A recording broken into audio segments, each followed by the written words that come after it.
Dom Duarte é uma das figuras mais interessantes e mais mal conhecidas da história portuguesa. Era escritor, era filósofo, chamam-lhe aliás o rei filósofo, era um artista. Estou-lhes aqui a falar junto do túmulo dele, nas capelas imperfeitas da batalha. As capelas imperfeitas são uma ideia dele. Cada uma destas capelas devia conter o túmulo de um dos reis de Portugal. Nos reinados seguintes ainda as obras continuaram, mas no reinado de Dom Manuel os gostos já eram completamente outros e realmente as capelas ficaram incompletas. É por isso que se chamam capelas imperfeitas.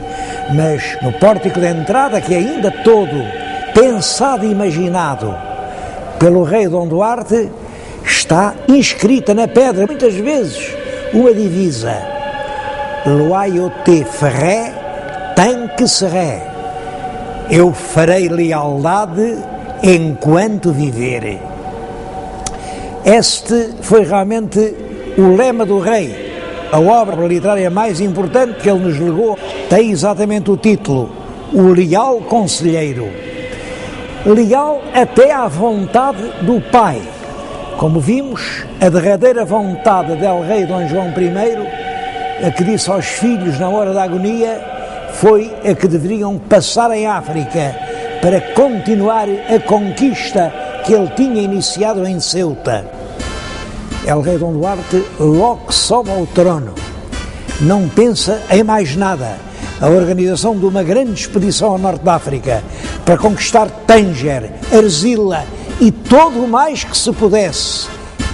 A grande expedição organiza-se, é comandada por dois irmãos do rei, os infantes Dom Henrique e Dom Fernando, e sai do Tejo no dia 28 de agosto de 1437.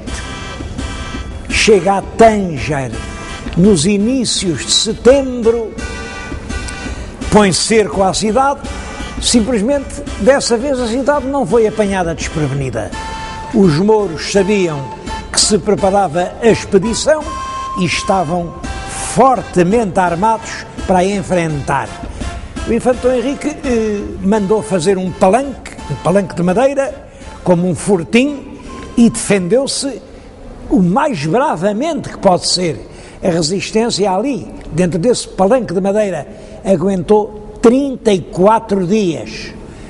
Mas ao fim de 34 dias já não havia pão, já não havia água, os mortos eram muitos. E o infante Dom Henrique não teve outra solução senão a de fazer um acordo com os mouros, seus inimigos. Os mouros deixavam-no embarcar nos navios e voltar a Portugal, mas em troca os portugueses tinham que devolver aos mouros a cidade de Ceuta, conquistada em 1415. Para garantir a palavra que o infante Dom Henrique deu, deixou lá como reféns o irmão, o infante Dom Fernando. Estas notícias chegaram a Portugal no fim do mês de outubro e o rei, quando lhe dizem tem que entregar Ceuta para salvar o irmão, diz: mas Ceuta não é minha, Ceuta é portuguesa. Quem tem que responder não sou eu, são todos os portugueses. E então reuniu cortes na vila de Leiria e a resposta foi: não, Ceuta não pode ser abandonada. Portanto, o infante Dom Fernando, irmão del rei, fica entregue à sua triste sorte e assim tratado como um escravo no mais vil dos cativeiros. Dom Fernando morreu e o rei Dom Duarte também não aguentou muito tempo.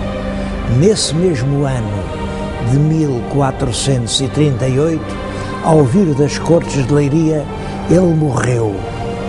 Disse nessa altura: era de peste.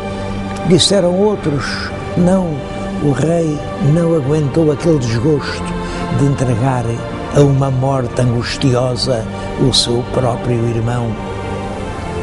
Eu não sei a verdade, sei que o rei filósofo morreu depois de apenas 6 anos de um atribulado reinado. E sucedeu-lhe no trono o filho mais velho, Dom Afonso, que tinha apenas 6 anos de idade.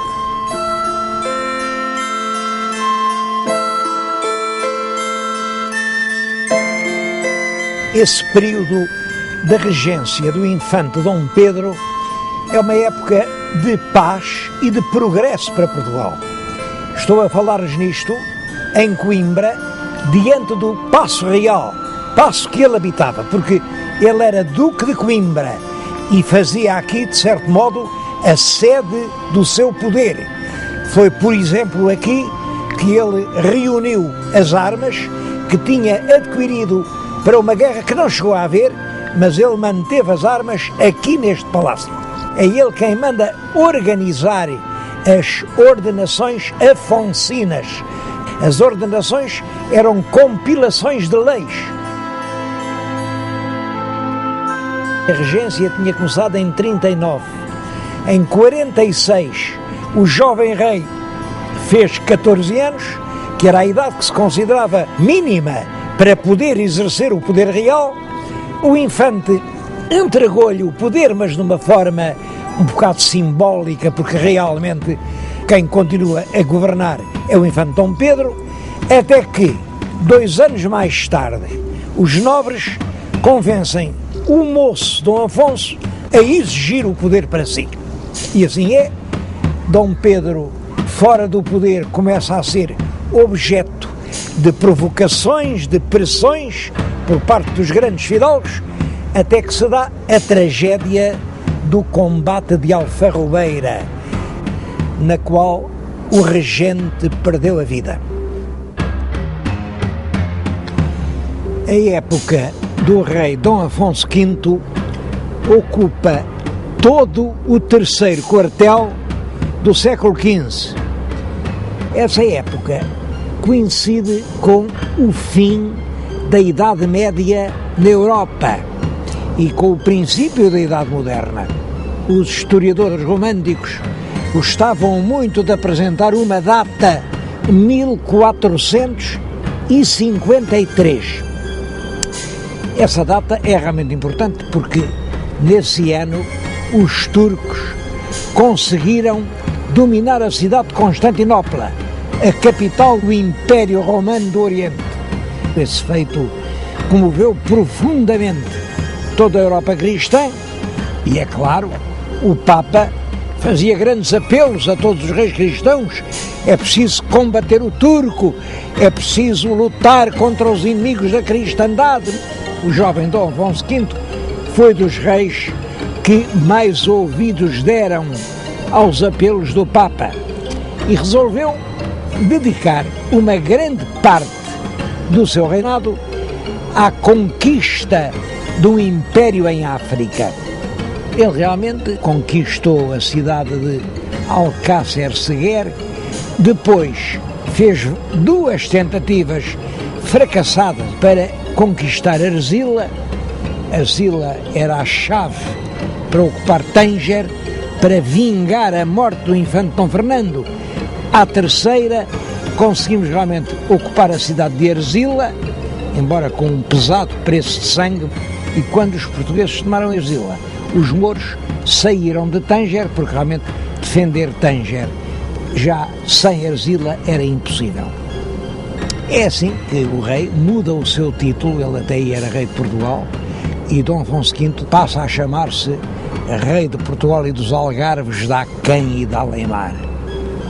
Mas é também no tempo de Dom Afonso V que se inicia a grande gesta nacional dos descobrimentos.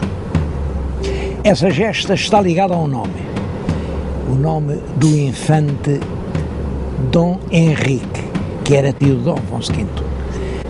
Eu vim falar-lhes nele aqui em Sagres. O que estão a ver é o promontório de Sagres. Mais longe fica ao cabo de São Vicente, e é aqui, nesta penedia, nesta falésia mística, que o infante Dom Henrique mandou construir a Vila do Infante. Eu devo dizer que hoje não sei ao certo onde seria a Vila do Infante. O que é certo é que ele viveu aqui no Algarve, esteve aqui em Sagres, e foi a partir daqui que ele dirigiu a Empresa Nacional dos Descobrimentos. Os escritores do século XIX criaram à volta disso uma verdadeira lenda mística. O infante aqui, nesta penedia, a olhar ao longe o mar, com os seus grandes sonhos de império. Outros inventaram a Escola de Sagres. Bem, não há nenhuma Escola de Sagres. O infante nunca deve ter perdido tempo aqui nesta penedia. O infante era um homem realista, era um homem que sabia bem o que queria. Por reação a essa lenda romântica, vários historiadores do século XX tentaram diminuir o papel do infante Dom Henrique na obra coletiva dos descobrimentos. Bom, e disseram, não foi só o Dom Henrique, também foi o Dom Pedro. É verdade, é verdade. E o infante Dom Henrique já continuava uma obra vinda de trás, porque já no tempo do Afonso IV a gente foi até aos Canárias, tudo isso é verdade. Mas também é verdade que esses historiadores estavam ao sabor de um vento que soprava no seu tempo, que era desfazer os heróis.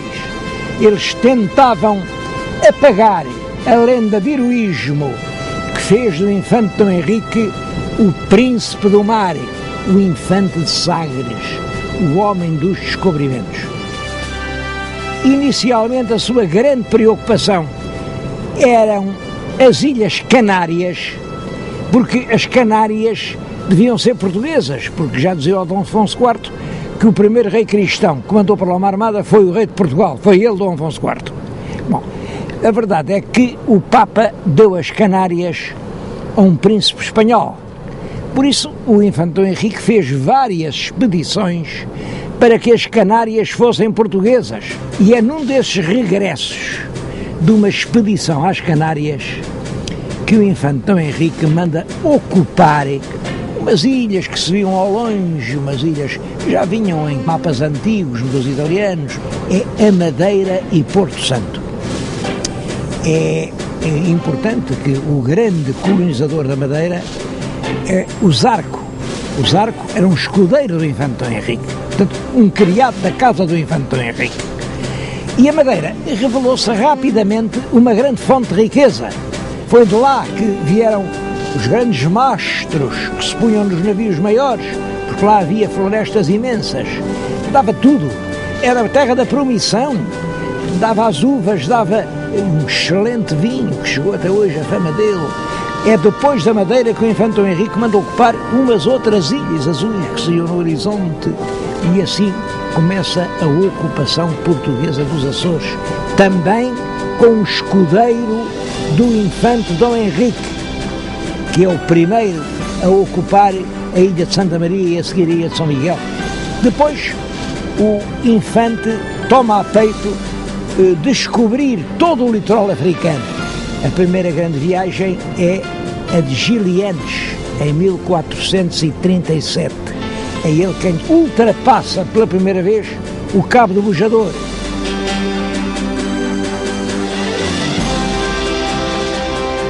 Dez anos depois da morte do infante, chamavam ao infante Dom Henrique o inventor das ilhas.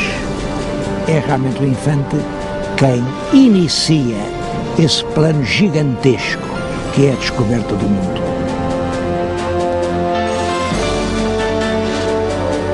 Em Espanha morreu o rei Henrique IV e, naturalmente, o trono ficou para a descendente, que era uma filha de 12 anos, Dona Joana. Houve, em todo caso, um grande partido que entendia que quem devia suceder ao rei, que era um fraco rei, devia ser a irmã, a princesa Isabel, que tinha um casamento já aprazado com o rei do Aragão, Fernando de Aragão. Portanto, se fosse Isabel que sucedesse no trono, teríamos a união das coroas de Aragão e Castela. Era a unidade ibérica. Uma grande parte da Espanha apoiava, por isso, a pretensão de Isabel ao trono de Castela. Bom, e até inventaram uma história, diz que a rainha Dona Joana não era filha do rei, porque a mãe da rainha, que era uma princesa portuguesa, era muito liberal, tinha concedido muitos favores lá um tal Dom Beltrão de la Cueva, e portanto chamavam à princesinha, por escárnio e desprezo, a Beltraneja. Ora bem, quando o rei Henrique IV morreu, deixou no testamento que a filha herdaria o trono, mas devia casar com o rei de Portugal, Dom Afonso V, que era tio dela. O rei de Portugal aceitou, quis ser rei de Castela, reuniu tropas para entrar em Castela, mas a aventura militar portuguesa foi mal sucedida. E numa batalha, a Batalha de Toro, em 1476, as esperanças portuguesas ficaram definitivamente perdidas. O nosso rei ainda foi tentar pedir a ajuda do rei de França, mas o Luís XI não lhe deu ajuda nenhuma e o nosso rei, amargurado, resolveu ir acabar os seus dias na Terra Santa.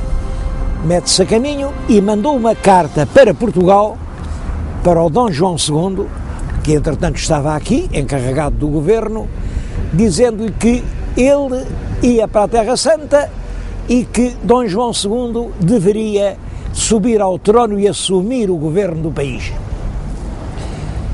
Dom João II, logo que recebeu a carta, estava aqui em Santarém, eu estou-lhes a falar em Santarém, diante da igreja de São Francisco.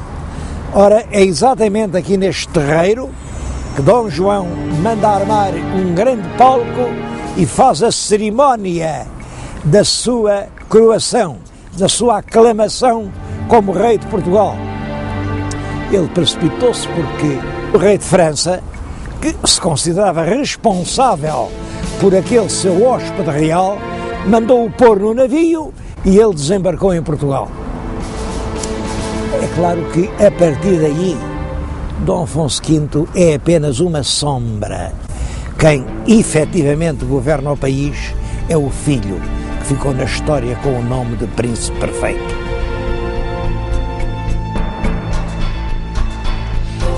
A paz entre os reinos de Portugal e Castela foi finalmente estabelecida no ano de 1479, pelo Tratado das Alcáçovas. Dá-se-lhe esse nome porque o acordo foi assinado num velho Palácio Real do Alentejo, o Paço Real das Alcáçovas. O que é realmente importante neste tratado não é a simples paz, é que, ao mesmo tempo, delimitou-se a zona de influência marítima entre os reinos de Portugal e de Castela. E delimitou-se desta forma. Pensa-se numa paralela, a paralela que passa na altura das Ilhas Canárias. Ora bem, Canárias abaixo, o direito de descoberta é de Portugal. Canárias arriba, o direito de descoberta pertence a Castela.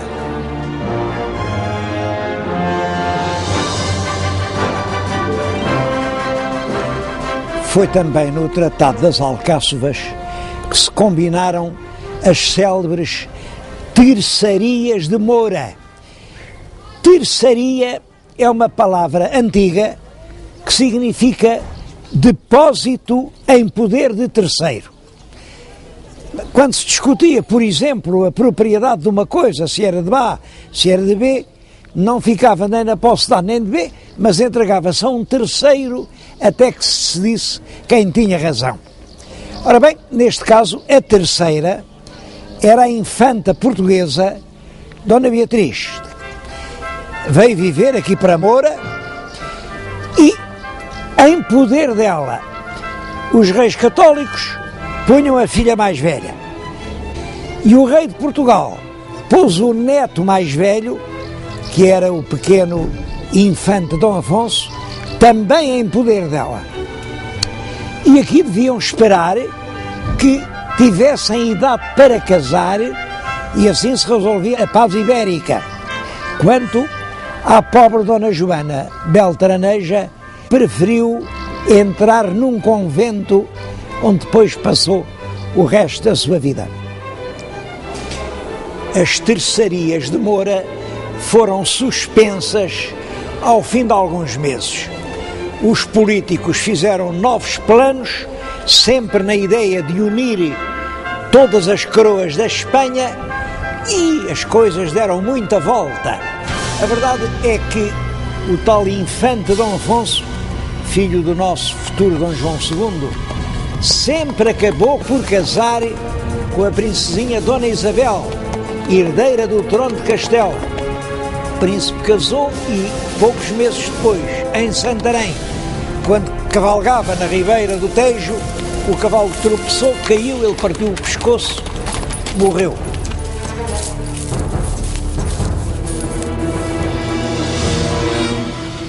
A viúva, que era muito jovem, veio a casar ainda com o nosso rei Dom Manuel. Mas também esse casamento não teve sorte nenhuma. Chegaram a ter um filho, mas a rainha de Portugal morreu do parto desse seu filho, ao qual deram o nome de Dom Miguel da Paz. Mas também esse menino não durou muito. Morreu com 2 anos. Entretanto, os últimos anos do nosso rei Dom Afonso V, que vão desde a paz das Alcáçovas até ao fim da vida, são uns tristes anos. Era um rei que já realmente não reinava. Toda a gente sabia que ele tinha só um projeto, era ir recolher-se no claustro do Varatojo e passar ali como monge os últimos anos da sua vida. Entretanto, Dom Afonso V vem a Sintra, deve ter entrado aqui debaixo deste arco, vinha com calor, era verão, pediu uma bebida fresca e morreu pouco depois. Morreu porque os amigos do rei disseram, bom, foi uma morte natural, morreu porque morreu. Ele não era velho, tinha 50 e poucos anos, mas morreu. Os inimigos de Dom João II disseram, morreu porque o filho o envenenou. Foi peçonha que lhe deram a beber. O Marquês de Montemor, que era irmão do Duque de Bragança, dizia isso a quem o queria ouvir. Andava lá por Castela a acusar o Dom João II de ter assassinado o próprio pai. Dom João II, que sempre negou, deu ordem para que o julgassem e o condenassem à morte. Depois encarregaram os escultores de fazer uma estátua que parecia exatamente o Marquês. Trouxeram-no aqui em Abrantes e no lugar, provavelmente em frente da Torre de Homenagem, cortaram a cabeça da estátua. Era isso que se chamava a execução em estátua. Diz-se que o Marquês, quando recebeu a notícia, teve um desgosto tão grande que morreu. Dom João II herda a coroa portuguesa em 1481. O país estava cheio de problemas e talvez o problema mais urgente de todos fosse, nessa altura, o da pobreza da coroa. O rei Dom João II costumava dizer, meu pai deixou-me rei das estradas. Dom Afonso V deixara a coroa na miséria e deixara de rastos a própria autoridade real. A preocupação dominante do novo rei é, portanto, restaurar essa autoridade e, para isso, ele segue uma política. Procura abater a força da nobreza, dirigindo-se ao homem que representava a própria nobreza, o mais ilustre fidalgo do país, o Duque de Bragança, Dom Fernando II. Eram ambos bisnetos de Dom João I. Além disso, o Duque de Bragança, Dom Fernando e a Rei estavam casados com duas senhoras irmãs. Eram, portanto, parentes muito próximos. A verdade é que o Duque foi acusado de estar envolvido numa conspiração contra o Rei, foi julgado por um tribunal constituído inteiramente por juízes escolhidos pelo Rei e foi condenado à morte. Eu estou a contar-lhes isso aqui no palácio em que ele viveu. Chamam esta sala a Sala dos Duques. Hoje é o Museu de Caça de Vila Viçosa, onde os duques viveram antes da construção do palácio, que hoje é o Paço dos Duques. Os documentos que o rei diz ter apreendido nunca foram publicados. Tudo indica que realmente se tratava apenas da coroa se apoderar do imenso património de terras que constituía já então a Casa de Bragança. O sacerdote que confessou o duque momentos antes da morte colheu estas últimas palavras que depois publicou. Perguntou-lhe se quer algum recado e o duque disse-lhe: olhe, diga a El Rei, meu senhor e meu primo, que terror sem amor não leva a parte nenhuma. O que aconteceu foi que essa execução afrontosa do Duque de Bragança desencadeou uma reação imensa de toda a nobreza portuguesa. E então sim, houve uma grande conspiração contra o rei. A conspiração foi descoberta há tempo. O Duque de Viseu, Dom Diogo, que era irmão da rainha e era primo direito do rei, e que vivia aqui no Castelo de Palmela, onde eu agora lhe estou a falar, foi chamado ao Paço Real em Setúbal e o rei mandou abater a golpes de punhal o bispo de Évora, Dom Garcia de Menezes, que fazia parte da mais alta nobreza portuguesa, foi metido aqui na cisterna que está debaixo daquela torre e horas depois deu-lhe uma dor muito grande e morreu envenenado. Execuções sumárias, prisões, acusações suspeitas, fugas aflitivas de centenas de pessoas encheram o país de terror. Realmente, Dom João II ficou por isso sempre um rei polémico. Os admiradores chamaram-lhe o príncipe perfeito. E não há dúvida de que lhe devemos dois grandes serviços. O primeiro foi reconstituir a autoridade muito abalada do Estado. O segundo serviço é que é Dom João II quem tem o projeto da descoberta do caminho marítimo para a Índia. Como sabem, o problema era este. A Índia era a região produtora das especiarias. As especiarias vendiam-se na Europa por um elevado preço, mas eram compradas na Índia por mercadores muçulmanos, depois vinham para a Europa através de longas rotas do Golfo Pérsico ou do Mar Vermelho, aí eram embarcadas em navios e iam até aos entrepostos na Itália, e era na Itália que eles eram redistribuídos por toda a Europa, onde chegavam caríssimas. Ora, se fosse possível comprar na Índia e desembarcá-las em Lisboa, no Terreiro do Paço, nós ficaríamos nas mãos com o melhor negócio do século. 3 grandes viagens prepararam o descobrimento do caminho marítimo para a Índia. A primeira é a viagem de Diogo Cão. Eu estou a falar-lhes precisamente junto de um dos mais comoventes documentos que se guardam nos museus portugueses. É um padrão que o navegador Diogo Cão escudeiro da casa do rei Dom João II, mandou colocar no Cabo de Santo Agostinho, quando ia ao longo da África à procura de um caminho marítimo para a Índia. Cravou este padrão que nas faces de uma e de outra tem uma legenda que diz o seguinte: era da criação do mundo de 6.681, ano do nascimento de Nosso Senhor Jesus Cristo, de 1482.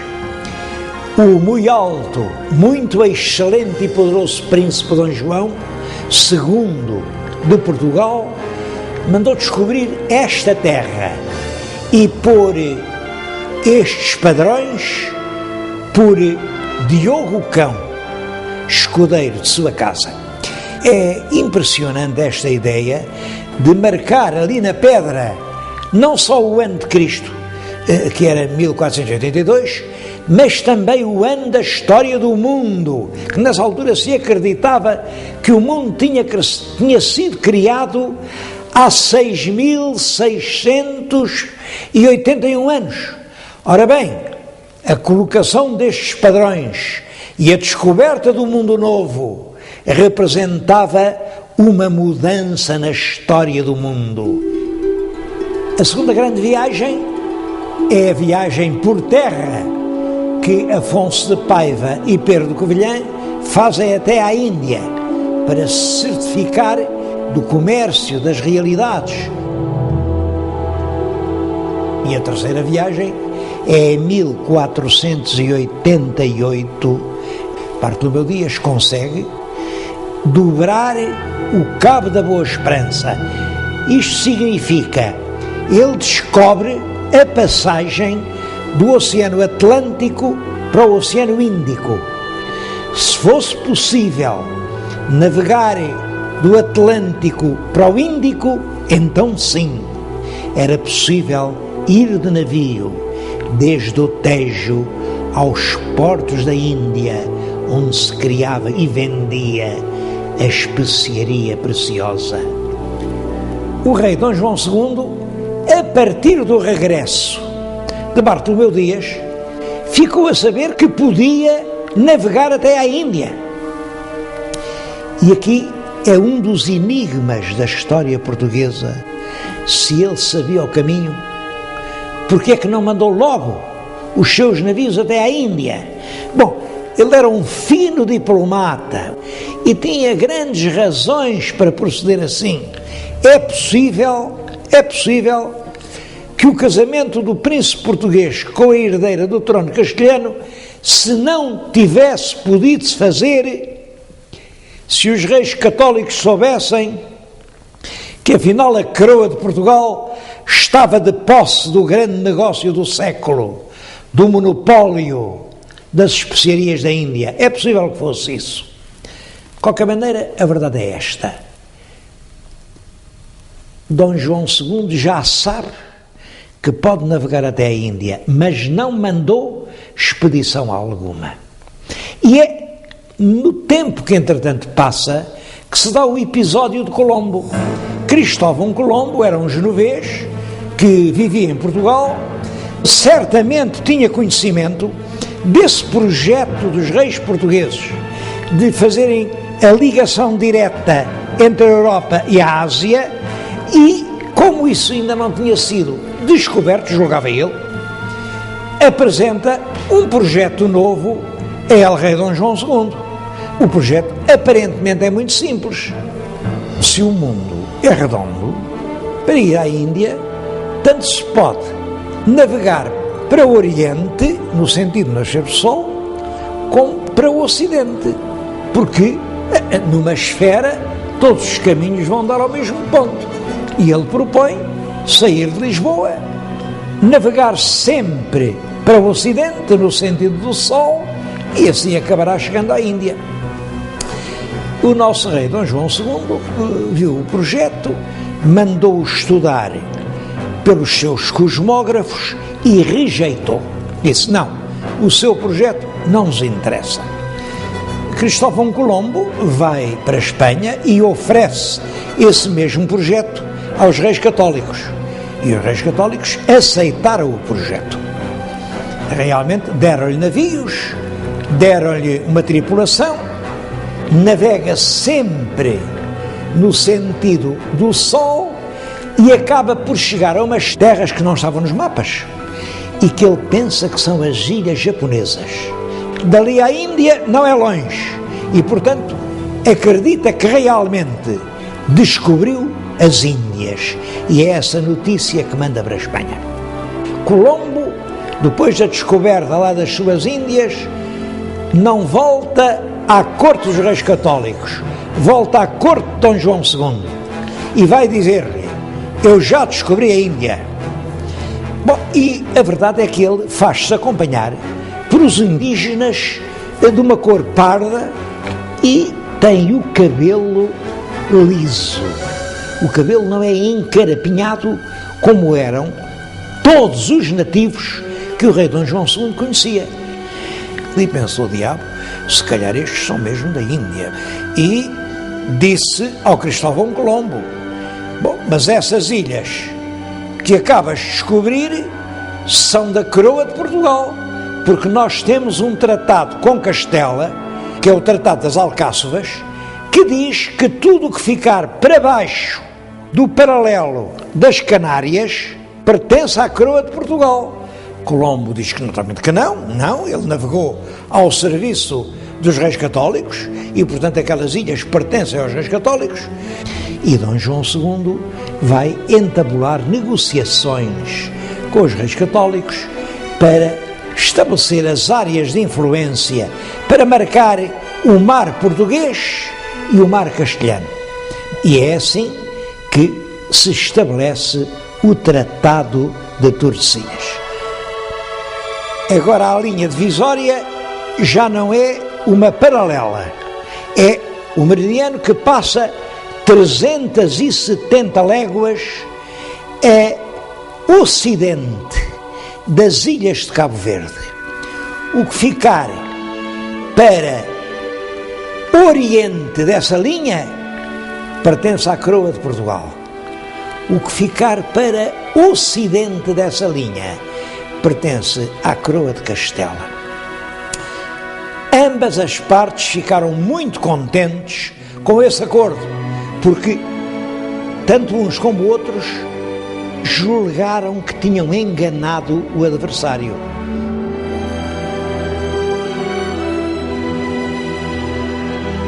As classes populares tinham dado um grande apoio a Dom João II e era realmente neles que o rei se apoiava. Uma frase que ele disse e que ficou célebre foi esta: uma nação é como o mar, tem muito peixe, há salmonete e há sardinha. Salmonete é caro, faz-se pagar, é difícil de encontrar, ao passo que a sardinha é saborosa, é barata e há que se queira. Eu, por mim, prefiro a sardinha. É claro que se referia à nobreza e ao povo. E o povo reconhecia-o como seu protetor. Quando ele morreu, os fidalgos sentiram um grande alívio, naturalmente, e não quiseram deitar luto pelo rei. Dom João II morreu em 1495, sem deixar nenhum filho legítimo. Por isso, poucos dias antes da morte, fez um testamento no qual nomeava herdeiro do trono português o seu parente mais próximo, Dom Manuel, Duque de Beja, que era irmão da rainha, portanto era seu cunhado, e por outro lado era seu primo direito. Nesta época, estamos no fim do século XV, a Espanha afirmava-se cada vez mais como uma das mais importantes nações da Europa. A Espanha queria dominar a Europa, como é que não havia de dominar a península toda? Para toda a gente era evidente que a Espanha ia ser só uma. O que se podia discutir era o papel que Portugal ia ter nessa unidade.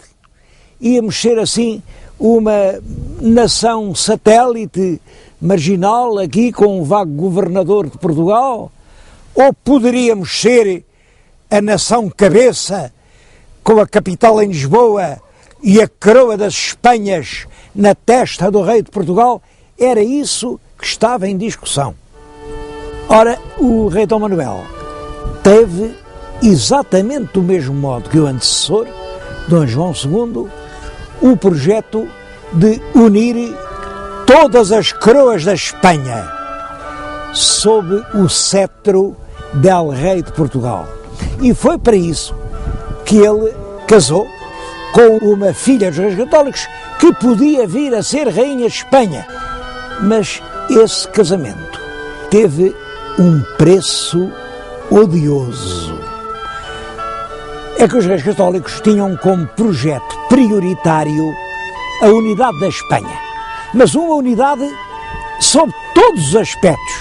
E foi por isso que eles, no dia 30 de abril do ano de 1492, mandaram arautos a todas as cidades da Espanha a proclamar que todos os judeus ou se convertiam, ou saíam, ou morriam.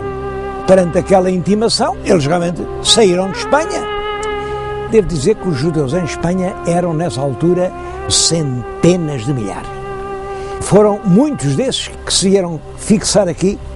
Eram mercadores, eram juristas, eram matemáticos, eram astrónomos, eram médicos, eram professores, eram pilotos do mar alto.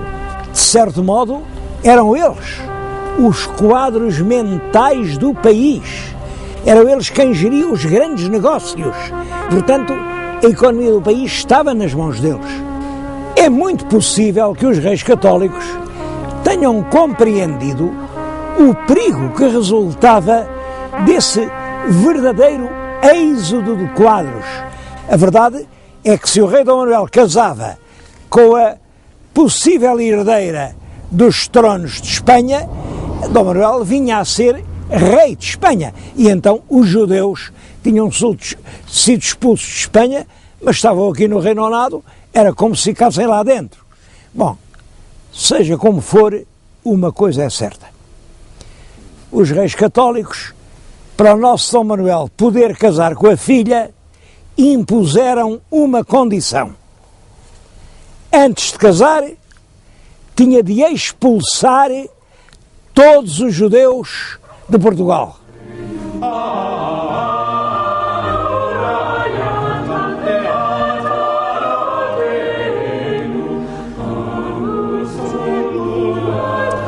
O nosso rei Dom Manuel, na véspera do Natal do ano de 1496, mandou proclamar em todas as terras e vilas do país ordem para os judeus saírem de Portugal até ao mês de outubro. Se não saíssem, ou se convertiam e eram batizados, ou eram condenados à morte. Mas, ao mesmo tempo, também deu ordem para na fronteira não deixarem passar judeu nenhum, para nos portos marítimos não deixarem embarcar nos navios judeus nenhuns. E, é claro, assim chegou o mês de outubro, os judeus não tinham podido sair de Portugal. Aí ele, uma vez que estavam cá, obrigou-os todos a batizarem-se. Esse batismo forçado fez-se em todo o país e eu penso que foi realmente um dos momentos mais infelizes da história de Portugal. Porque então, como agora, não há rei nenhum, não há lei nenhuma, não há força nenhuma que obrigue um homem a acreditar naquilo em que realmente não acredita. Por isso, os judeus, batizados à força, ficaram cristãos por fora, mas judeus por dentro.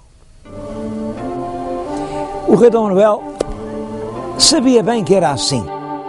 Mandou fechar fechar todas as sinagogas do país e decretou durante 30 anos: ninguém pode ser incomodado por motivos religiosos.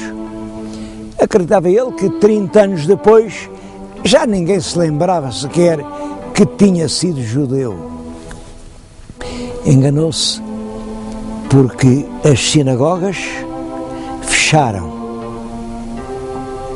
mas as mães continuaram a ensinar aos filhos a única verdade em que elas acreditavam.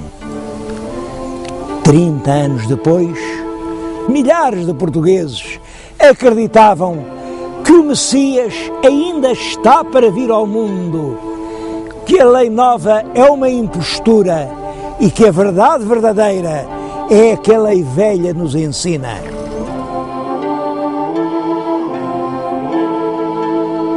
O reinado de Dom Manuel será um dos mais gloriosos períodos de toda a história de Portugal. Em primeiro lugar, é um tempo de reconciliação. Os nobres imigrados, que eram muitos, voltaram a Portugal, a Casa de Bragança foi restaurada, todos os imensos bens que lhe tinham sido confiscados e que agora pertenciam à coroa foram-lhe restituídos. A linha política da época manuelina procura reunir as duas metades desavindas da nação, ao mesmo tempo que protege a alta nobreza, apoia os conselhos, escuta as recomendações das cortes, mandou oferecer pelourinhos de mármore a todas as vilas que lhe pediram, e eu penso que até muitas que lhe não pediram. Usou todos os processos de atrair a si a simpatia das classes populares. São também de seu tempo as grandes reformas que introduziram a ordem e a legalidade na administração pública. Primeiro, a reforma da Fazenda, que veio regularizar e tornar mais eficaz a cobrança dos impostos. Depois, a reforma dos pesos e medidas fez que em todo o nosso país as medidas, quer de capacidade, quer de comprimento, fossem iguais. A reforma dos forais, que com o hábil pretexto de que os forais eram muito antigos, estavam já muito velhos e rotos e não se podiam ler, ele ofereceu forais novos, que eram muito bonitos, tinham belas iluminuras, mas que realmente cerceavam as liberdades locais e normalizavam a administração. As ordenações manuelinas foram publicadas em 1514 e que são o primeiro conjunto sistemático, metódico de legislação portuguesa. A atividade cultural foi também intensa.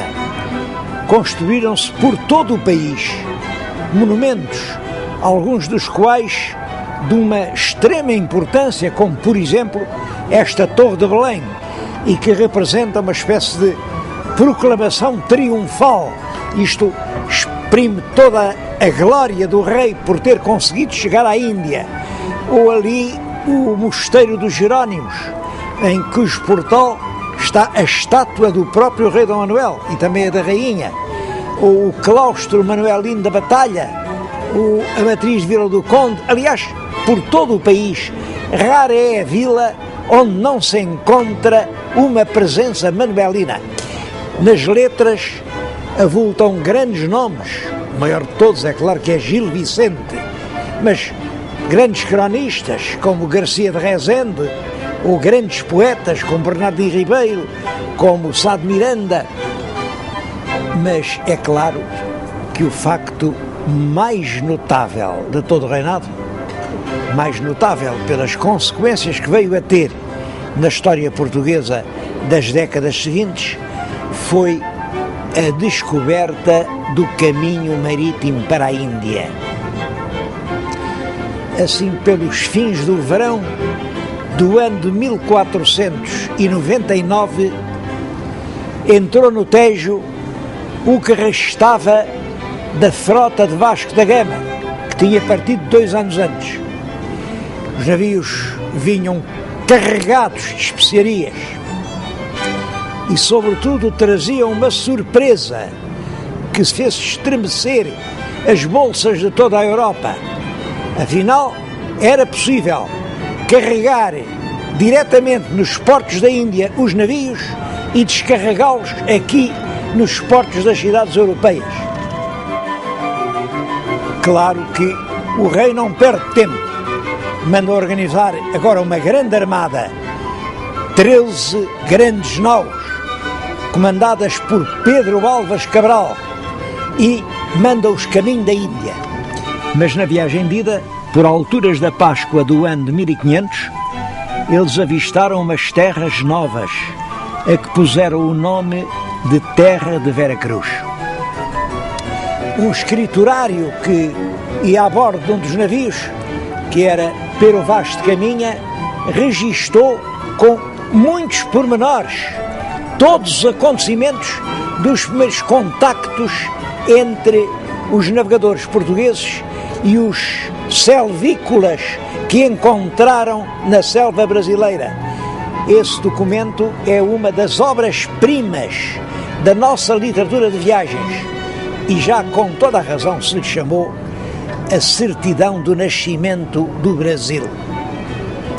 Essas novas terras a ocidente desenvolveram-se rapidamente com a ação dos portugueses.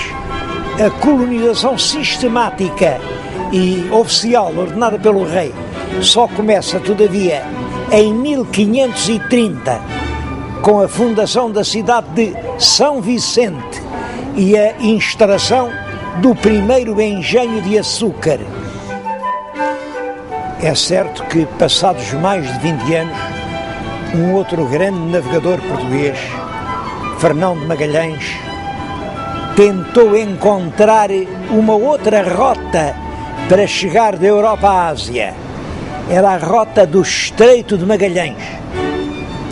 Saía-se do Atlântico, entrava-se no Pacífico, atravessava-se todo o Oceano Pacífico e entrava-se no Índico. Mas a verdade é que essa rota revelou-se impraticável para a navegação comercial e a Rota do Cabo continuou a ser a única. O comércio das especiarias orientais ficou assim nas mãos dos portugueses e a cidade de Lisboa tornou-se um importante centro de comércio marítimo. Deixou de ser uma pequena cidade quase ignorada na Europa para ser realmente uma grande cidade europeia. E a partir dos portos indianos, os portugueses expandiram-se numa imensa zona no Oceano Índico e no Oceano Pacífico. Missionários e mercadores portugueses penetraram na China e, depois de várias tentativas, em 1557, o mandarim de Cantão autorizou-os a instalarem-se definitivamente na cidade de Macau, cidade que veio a ser, até ao princípio do século XIX, o principal e quase único entreposto que ligava a China à Europa.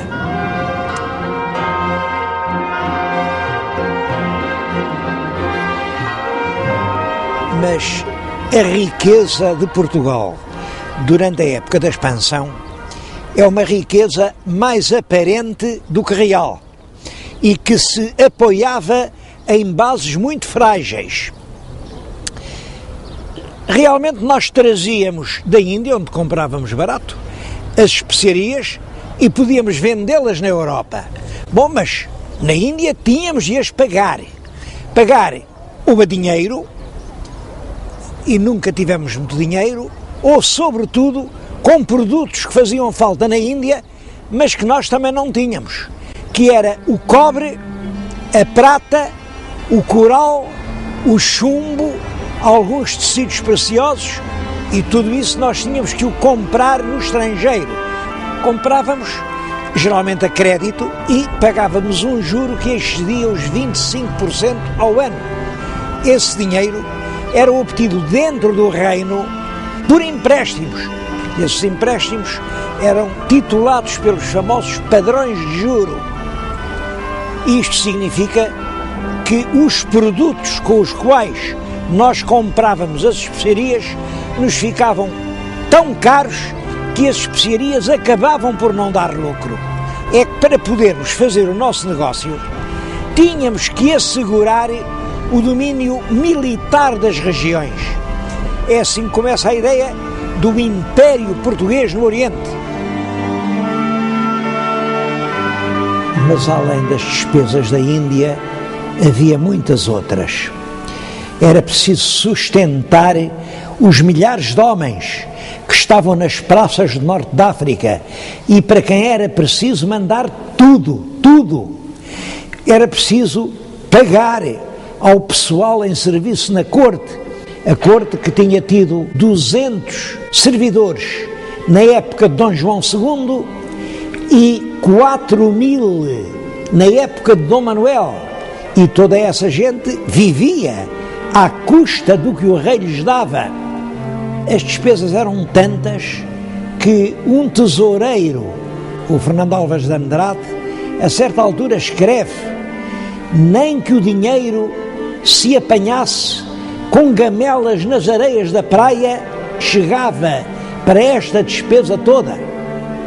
É claro que isto originou um déficit profundo, e isso não é alheio às diligências que o governo português faz para que concedam a Portugal uma Inquisição que inicialmente visava um objetivo: era o confisco das fortunas dos judeus entre os anos de 1536, é o ano em que a bula da Inquisição é concedida, e o ano de 1684 é o ano que eu escolhi, mas que não marca o fim da Inquisição, mas só neste período foram instaurados 20.000 processos pelo Santo Ofício.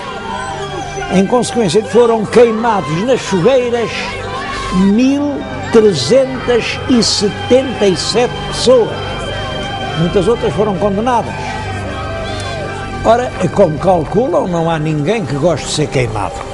E, portanto, o que aconteceu é que todos os que puderam fugiram do país. Portugal ficou cada vez mais pobre.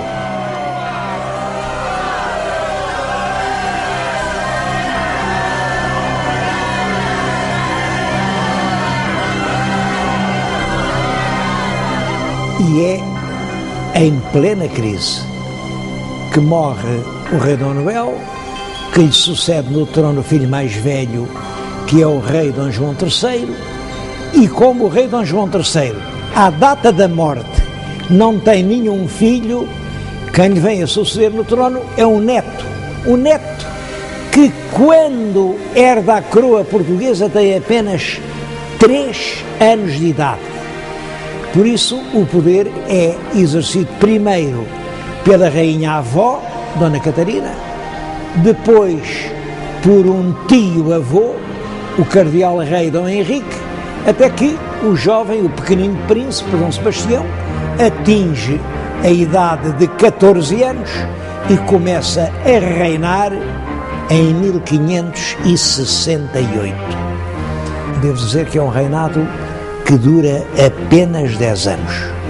El Rei Dom Sebastião foi rei a sério, desde os 14 até aos 24 anos, porque em 1578 ele realiza o grande projeto da sua vida, uma expedição militar em que empenhou todos os recursos do país, vai até ao norte da África e tenta recuperar para a cristandade o Império Marroquino.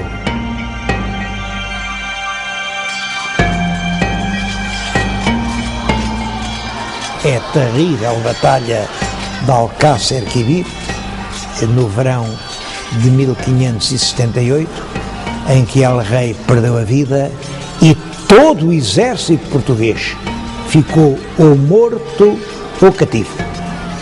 Houve só 4 fugitivos que se salvaram desse destino. A verdade é que ninguém disse que viu morrer o rei. Era, nessa altura, uma desonra alguém dizer: eu vi morrer El Rei e não dei a vida por ele. O cadáver de Dom Sebastião apareceu nu, coberto de feridas, e foi restituído a Portugal. Está hoje encerrado no mosteiro dos Jerónimos. Mas como ninguém viu, ficou a lenda: talvez o rei não morresse, talvez o rei esteja vivo, esteja à espera da hora certa para voltar a Portugal. É assim que nasce a lenda sebastianista.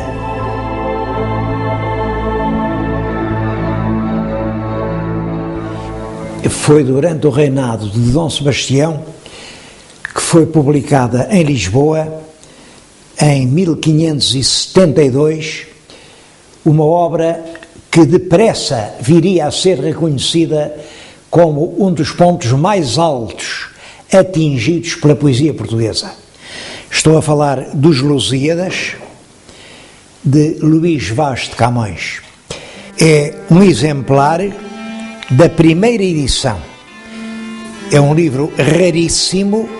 O tema da obra é a viagem de Vasco da Gama para a Índia, mas a propósito da viagem ele consegue contar toda a história de Portugal, e por detrás dos versos grandiosos que se referem a esses temas vê-se que está também a narrativa da sua vida de escudeiro perseguido, torturado, que percorre o mundo e a quem é negado o justo prémio dos serviços que ele sabe estar prestando à pátria.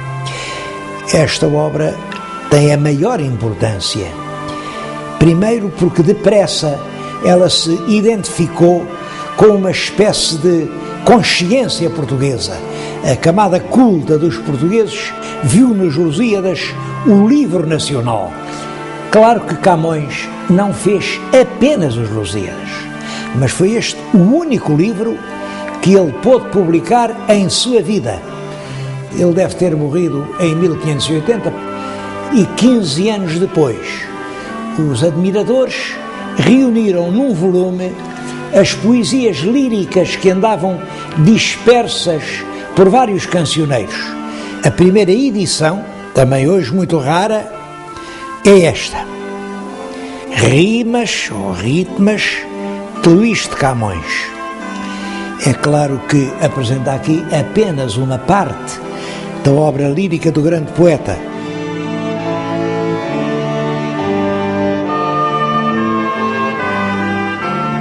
O rei Dom Sebastião morreu solteiro e sem filhos.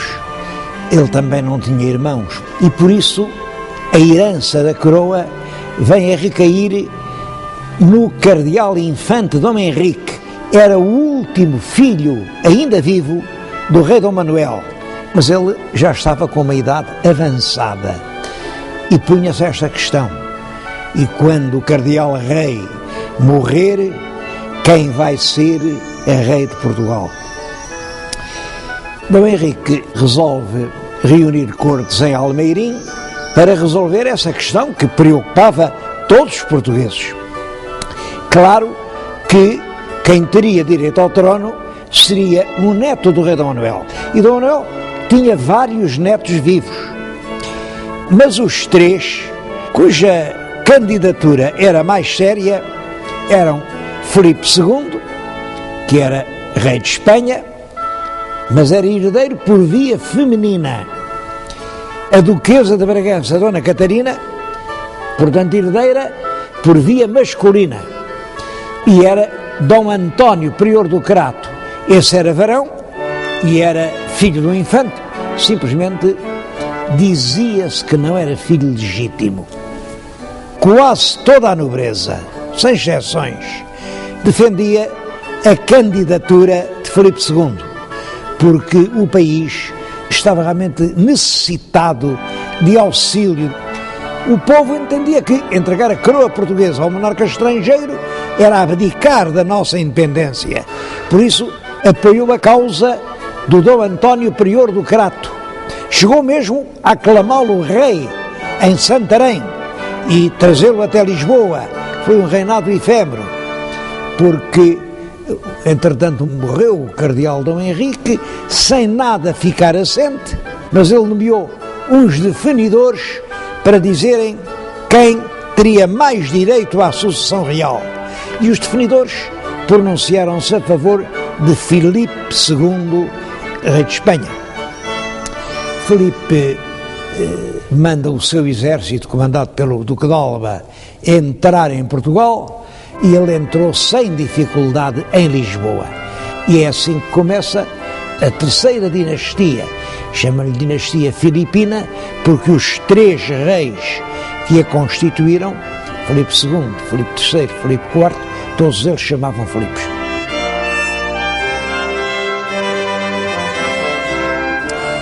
Filipe II escolheu para lugar da sua aclamação a entrada do Convento de Cristo em Tomar. O pórtico de entrada é um grande monumento manuelino. A torre que se vê aqui é o monumento dos Templários, vem do tempo de Dom Afonso Henriques. Portanto, tudo isto tinha uma forte carga simbólica. Era o próprio coração histórico de Portugal. Filipe fez ainda questão de jurar, cumprir uma série de obrigações. Eram 25 capítulos, cada um com uma obrigação. E aí ele prometia respeitar os usos, costumes, foros e privilégios de que o reino de Portugal sempre tinha gozado. Prometia que as cortes relativas a assuntos portugueses só podiam reunir dentro de Portugal. Prometia que se houvesse vice-rei ou governador em Portugal, teria de ser português. Todos os cargos, altos e baixos, em toda a administração do Estado, só podiam ser providos por portugueses.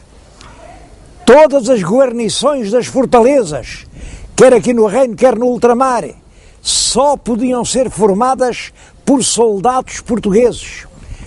Todos os tratos da Índia e da Guiné, e as feitorias, e o comércio, tudo isso ficava a pertencer exclusivamente aos portugueses. Na moeda, os cunhos e armas seriam apenas os de Portugal, sem qualquer outra mistura. Todos os documentos relativos à administração de Portugal tinham que ser escritos em língua portuguesa. Por isso, em vez de se dizer que perdemos a independência, é mais exato dizer que eram dois reinos com um só rei. Realmente, numa Lisboa sem rei, sem corte, muitos nobres vão viver para a província. E da província eles assumem a administração das suas propriedades, agora ajudados por feitores e caseiros. Bom, uma outra grande parte da propriedade pertencia ao clero e às ordens religiosas. Juntam-se outros fatores de depressão. Por um lado, é a perseguição constante que durante esse período a Inquisição faz às pessoas que eram acusadas de criptojudaísmo, isto é, que diziam que continuavam a ser judeus. Isso provoca a saída do país de muitos milhares de pessoas. Também por essa altura é a colonização e a exploração económica do Brasil que entra num grande ritmo, e isso atrai gente de todas as províncias do reino. Pode-se dizer que o reino quase se despovoou. Mas a consequência mais grave do domínio filipino foi que nós perdemos a nossa tradicional posição de neutralidade europeia.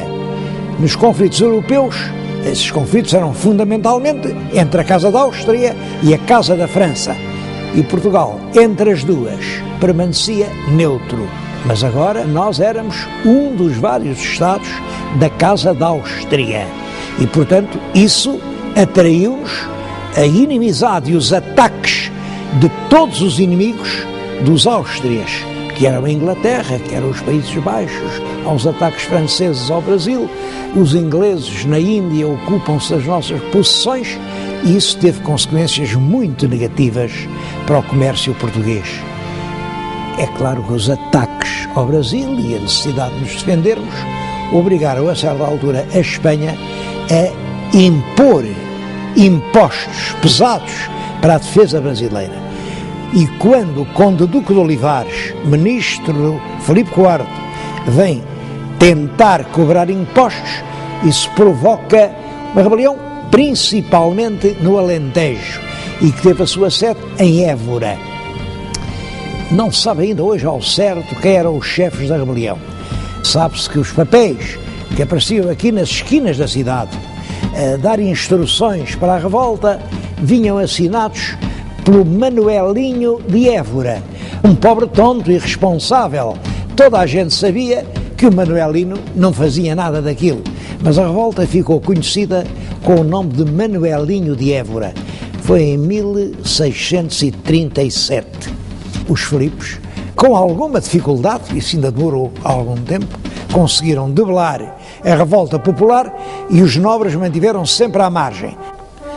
Mas em 1640, quando os nobres são chamados para ir tomar parte na repressão da revolta da Catalunha, porque a Catalunha tinha-se revoltado contra a monarquia espanhola e os nobres portugueses foram chamados para ir tomar posição no exército que devia reprimir essa revolta. Esse facto levou, naturalmente, os nossos fidalgos a pensar: a guerra por guerra é melhor fazê-la em Portugal do que longe, lá na Catalunha, um assunto que não nos diz nada.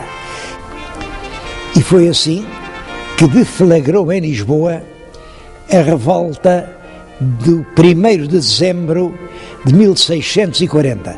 Como sabem, chama-se a essa revolta a Restauração. Os nobres conjurados tinham ido a Vila Viçosa e tinham convencido o Duque de Bragança, Dom João, a aceitar a coroa portuguesa. Dom João era o neto daquela Dona Catarina que, em 1580, se tinha apresentado como pretendente à coroa portuguesa. Dom João aceita, depois de alguma hesitação, ditada pela prudência, e é assim que se inicia a 4ª dinastia, que vai desde Dom João IV até à proclamação da República em 1910.